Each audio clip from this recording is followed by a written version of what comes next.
As we dive deeper into the childcare crisis, let's take a minute to look at the current average cost of living in our area. Average expenses, if you own your home, are growing closer to $4,389 a month and closer to $3,379 a month if you rent. Based on a two-income household where two parents are earning an average salary of $20 an hour, money is tight as is. With rising childcare costs currently averaging $300 per week per child, this puts quite a strain on families and also our economy. Jeff Verdorn, the executive director of Oneida County Economic Corporation, shares some insight. First of all, this is an extremely complicated problem with many, many different interconnections. But it fundamentally starts with the financial model that our daycare providers have to live with. On one hand, you have parents that can only afford so much from the standpoint of paying for childcare, or they can't work.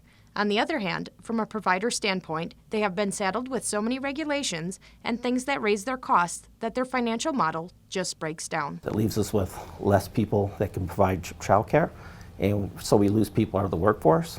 And it's just a vicious downward spiral because then we lose the tax revenue of those folks not being able to work, and on and on and on. And that's just the problem. Some think these childcare issues don't affect them at all, but it affects the economy as a whole. The issue then it becomes lack of workforce, lack of people in the workforce. And what does that do? It really hurts the entire economy, and everybody gets affected by that.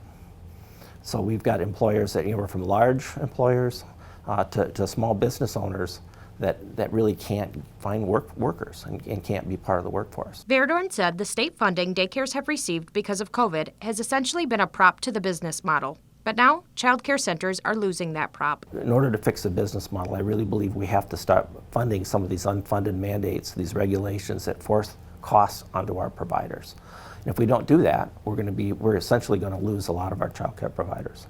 Verdorn says inflation already makes things difficult for families. It just means that they can afford even less for daycare in order to keep their families afloat, right?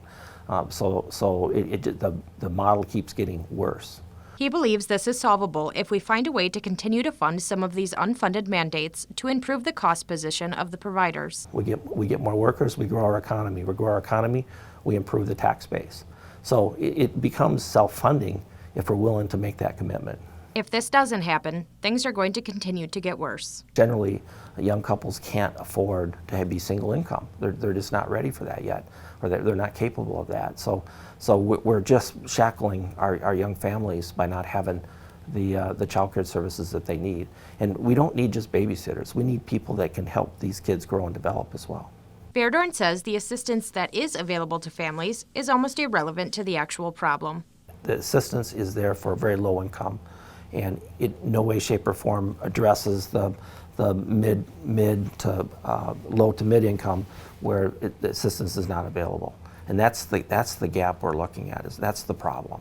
Verdorn said it is an essential need to invest in the model so that it can become stable and affordable so we can improve our workforce economy. We depend on a strong workforce to have a strong economy. And not having adequate child care where it prices you out of the market where you can't work means you reduce your workforce. Period. End of sentence. I mean, that's how our economy is built. Join me back here tomorrow for more.